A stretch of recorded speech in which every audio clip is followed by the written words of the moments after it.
राजनीति की धार हो या खेल की रफ्तार, गांव की चौपाल हो या शहरों का धमाल, आप तक पहुंचेगी हर एक खबर सबसे। कि ओसू बल इकाई विंध्यनगर के बल सदस्यों के द्वारा अपने सुरक्षा कर्तव्यों के अतिरिक्त सामाजिक दायित्व को निभाने के क्रम में संरक्षिका के तत्वाधान में जेपी आजाद वरिष्ठ कमांडेंट एवं अध्यक्ष संरक्षिका के नेतृत्व तथा मार्गदर्शन में इकाई के आसपास के क्षेत्रों में गरीबों एवं जरूरतमंद लोगों तक कड़ाके की ठंड में मध्य रात्रि में कंबल वितरण का कार्य किया गया। इस अवसर पर नवजीवन विहार, Baidhan bus stand, trauma centre, सड़क के किनारे सो रहे गरीबों जरूरतमंदों के बीच बल सदस्यों द्वारा इस कार्य को बखूबी अंजाम दिया गया है। इस कार्य की सराहना स्थानीय लोगों, प्रशासन, मीडिया के द्वारा भी की गई।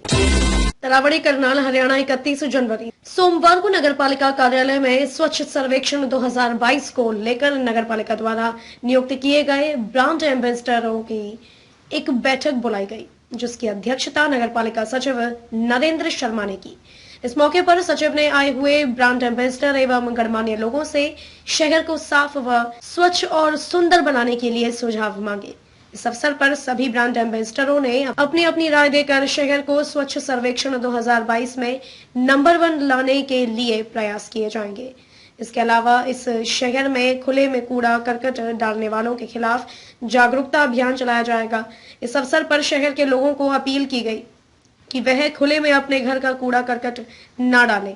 जब भी गली में नगर पालिका का कूड़ा करकट लेने वाली ऑटो या रेहड़ी आए, केवल उसी में ही अपने घर का कूड़ा करकट डालें। अगर कोई खुले में कूड़ा करकट डालते हुए मिला तो उसके ऊपर नगर पालिका की ओर से जुर्माना लगाया जाएगा। इसके अलावा उन्होंने लोगों से कहा कि अगर कोई खुले में कूड़ा करकट डालते हुए देखता है तो वह नगर पालिका को मोबाइल के माध्यम से फोटो खींचकर भेजे ताकि उसके खिलाफ कार्रवाई की जाए।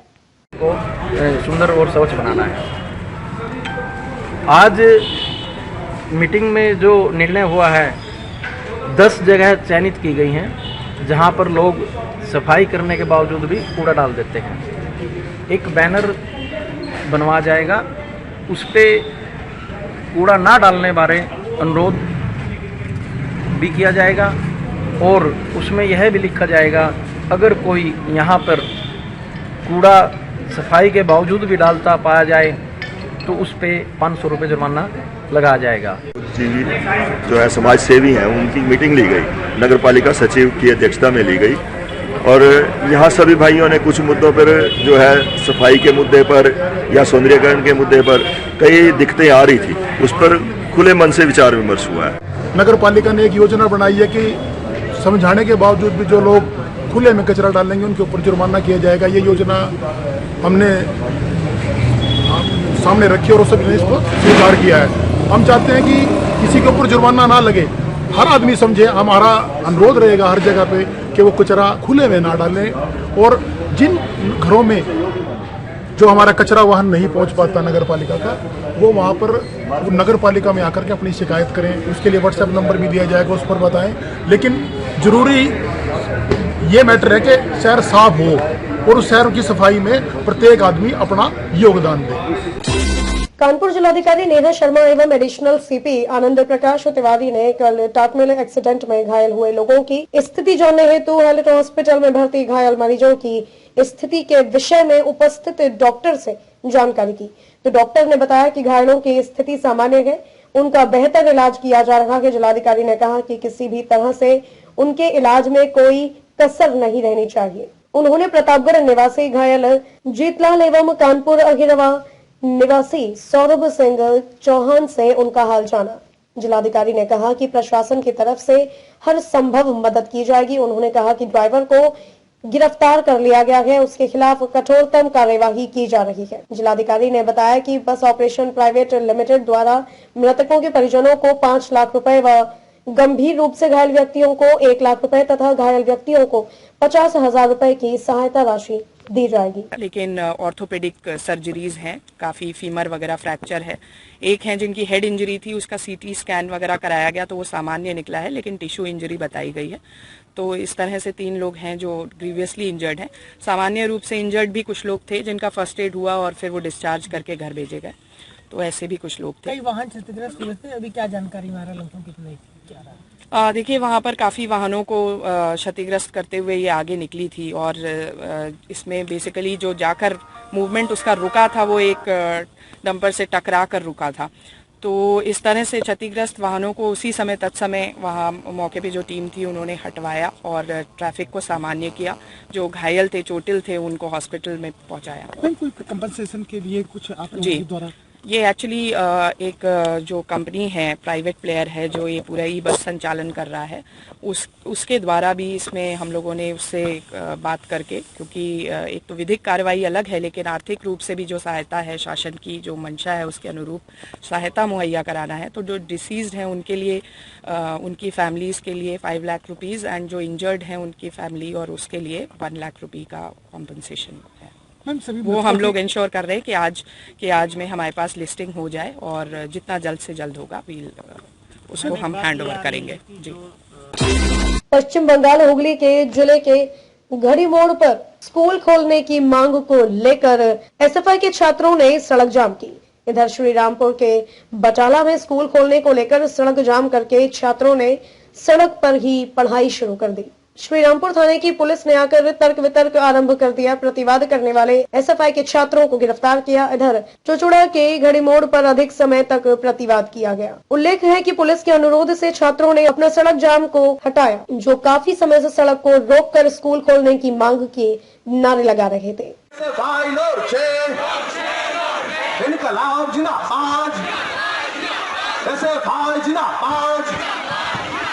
পানশালা খোলা অথচ পাঠশালা বন্ধ কেন? রাজ্য সরকার জবাব দাও।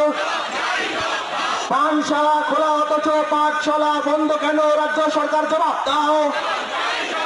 ইনকলাব জিন্দাবাদ, এসএফআই জিন্দাবাদ। অবিলম্বে রাজ্য জুড়ে স্কুল কলেজ খুলতে হবে, এই দাবিতে এসএফআই লড়ছে। आज संयुक्त किसान मोर्चा के आह्वान पर प्रदेश व देश भर में किसानों ने सरकार द्वारा एमएसपी गारंटी कानून को लेकर कमेटी अब तक न बनाए जाने और किसान आंदोलन को लेकर किसानों पर दर्ज मुकदमे वापस नहीं होने व लखीमपुर खीरी घटना में अभी तक गृह राज्य मंत्री अजय टैनी पर मामला दर्ज व इस्तीफे की मांग को लेकर धरना प्रदर्शन किया गया। वहीं यमुनानगर में भी संयुक्त किसान मोर्चा के बैनर तले किसानों ने इकट्ठा होकर जिला उपायुक्त को राष्ट्रपति के नाम ज्ञापन सौंपा है। संयुक्त किसान मोर्चे के सदस्यों व किसान नेताओं ने कहा कि आज सरकार द्वारा जो वायदे संयुक्त किसान मोर्चा के नेताओं से किया था, वह सरकार अपने वायदे से मुकर गई है। अभी तक एमएसपी गारंटी कानून को लेकर कमेटी का गठन नहीं किया गया है। मांग ये है कि जो सरकार ने वादा किया था उसको पूरा किया जाए, किसानों के मुकदमे वापस लिए जाएं, एमएसपी गारंटी कानून बनाया जाए और अन्य जो मांगे थी उन सबको लेकर एक राष्ट्रपति को ज्ञापन दिया जाए कि जल्द से जल्द किसानों की मांगों को पूरा किया जाए, नहीं तो दोबारा से फिर किसानों को आंदोलन करना पड़ेगा। नहीं, अभी कोई अल्टीमेटम नहीं दिया गया है। आगे जो भी संयुक्त मोर्चे के आदेश होंगे, जो भी संयुक्त मोर्चा निर्णय लेगा, उस पर आगे की कार्रवाई की जाएगी। क्रम वही है जो हम पिछले इस भाजपा सरकार, मोदी सरकार से लड़ते आ रहे हैं किसान। और ये क्या कहेंगे, आज हम विश्वासघात दिवस मनाया जा रहा है किसानों की तरफ से। विश्वासघात दिवस क्यों मनाया जा रहा है? क्योंकि किसानों के साथ बड़े वादे किए थे संयुक्त मोर्चा के साथ, लेकिन आज सरकार ने बैकफुट पे जाने का काम किया और किसानों के साथ विश्वासघात किया। और विश्वासघात तो होना था, क्योंकि जो लोग बात करने वाले थे, जिन्होंने बातचीत की थी, वो अंग्रेजों के साथ काम करने वाले लोग हैं, वो भरोसे के लोग नहीं हैं। इन्होंने पहले भी विश्वासघात किया था। देश की आज़ादी जिस टाइम देशभक्त लड़ रहे थे, उस टाइम इन्होंने देश के भक्तों के साथ और भारत देश के साथ विश्वासघात किया था। इनकी रगों में घास जो कहते हैं कि बसा हुआ है, इनकी रगों में अंग्रेजों का खून है। आप देख सकते हो इतनी सर्दी के बावजूद भी माहौल वही है जैसे हम पहले लड़ रहे थे, आज भी लड़ रहे हैं। हमारी किसानों की लड़ाई, ये मान के चलिए कि हमारी जीत तो हुई है, लेकिन ये जीत तब होगी जिस दिन हमारे साथ विश्वास से, भरोसे से बात की जाएगी। आज हमारी लड़ाई अधूरी है। इस लड़ाई को किसान जीतेंगे और मैं तो यही कहूंगा कि लड़ेंगे, डटेंगे, जीतेंगे। वही जोश और वही जुनून है। तुम्हारी रगों में अंग्रेजों का, हमारी रगों में देशभक्तों का खून है। ये मत सोच लेना किसान कमजोर है, वापिस चला जाएगा। हम जीत कर जाएंगे। और पहले भी किया तुमने विश्वासघात, फिर भी आजादी आई है, फिर भी आजादी आई है।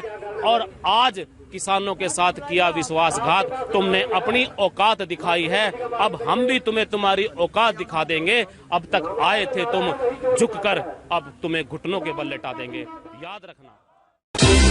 कानपुर में दर्दनाक सड़क हादसा, बेकाबू इलेक्ट्रिक बस ने कई लोगों को रौंदा, 6 लोगों की मौत। उत्तर प्रदेश के कानपुर में एक बेकाबू इलेक्ट्रिक बस ने कई लोगों को रौंद दिया है। बस की रफ्तार इतनी तेज थी कि इसमें कई गाड़ियों और मोटरसाइकिल स्कूटर को भी नुकसान पहुंचा है। फिलहाल घायलों को अस्पताल में भर्ती करा दिया गया है और उनका इलाज किया जा रहा है। शहर के बाबूपुरवा थाना क्षेत्र के टाटमिल चौराहे पर एक तेज रफ्तार बस ने कई लोगों को कुचल दिया था। मौके पर भारी संख्या में पुलिस बल मौजूद है। डीसीपी ईस्ट कानपुर प्रमोद कुमार ने बताया कि एक दुखद घटना हुई है। ये घंटाघर से टाटमिल के बीच में एक बस के द्वारा इस घटना को अंजाम दिया गया। पुलिस को जैसे ही इस घटना की सूचना मिली तो तत्काल आसपास के थाना क्षेत्रों को भी घटनास्थल के लिए रवाना किया गया। 15 से 18 साल के पात्र किशोरों को कोविड-19 टीके की दूसरी खुराक आज से शुरू। मध्य प्रदेश में 15 से 18 साल के पात्र किशोरों को कोविड-19 टीके की दूसरी खुराक सोमवार से लगना शुरू हो रही है।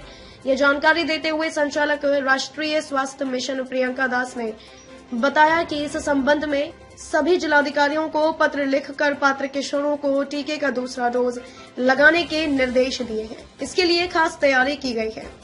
मिशन संचालक ने सभी कलेक्टरों को निर्देश जारी कर दिए हैं। प्रदेश में 36,42,000 से अधिक पात्र किशोर किशोरियों को वैक्सीन की पहली डोज लग चुकी है। जिन किशोरों को वैक्सीन की पहली डोज लगे 28 दिन हो गए हैं, वे ही दूसरा डोज लगवा पाएंगे। आईडी लगाते हुए पकड़े गए नक्सली मडकम बुधू से पूछताछ में हुआ सनसनीखेज खुलासा। दिनांक 30 जनवरी 2022 को तिम्मापुरम इलाके में मुठभेड़ पश्चात लौटते समय कोबरा 201 द्वारा आईडी लगाते हुए पकड़े गए नक्सली मडकम बुधू से पूछताछ में हुआ सनसनीखेज खुलासा।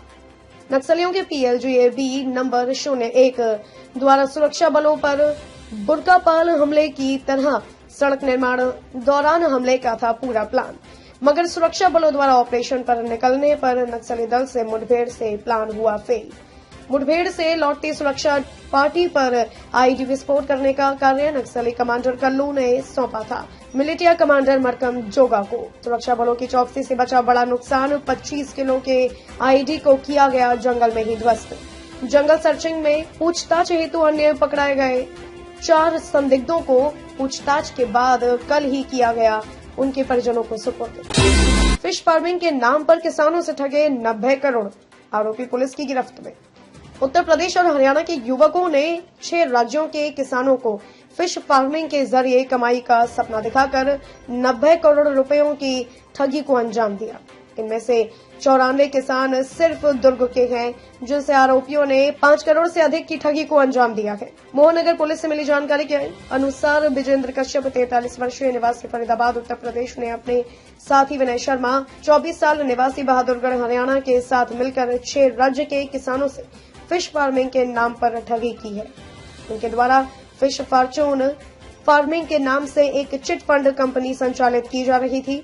इन्होंने छत्तीसगढ़ में सुधीर भंडारी और गुलाब चंद्रकार के साथ मिलकर 94 किसानों से 5 करोड़ 33 लाख से अधिक की ठगी की है। चंडी मंदिर में अज्ञात आरोपी ने मंदिर से लाखों के आभूषण और नकदी लेकर हुए फरार।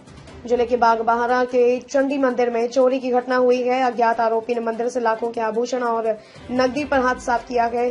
सुबह मंदिर के पुजारी को चोरी के बारे में पता चला। मंदिर ट्रस्ट ने बागबाहरा पुलिस को चोरी की सूचना दी, जिसके बाद मौके पर पहुंची पुलिस ने डॉग स्क्वाड की मदद से खोजबीन शुरू की। बता दें कि मंदिर में लगे CCTV में चोरी की पूरी वारदात कैद हो गई है।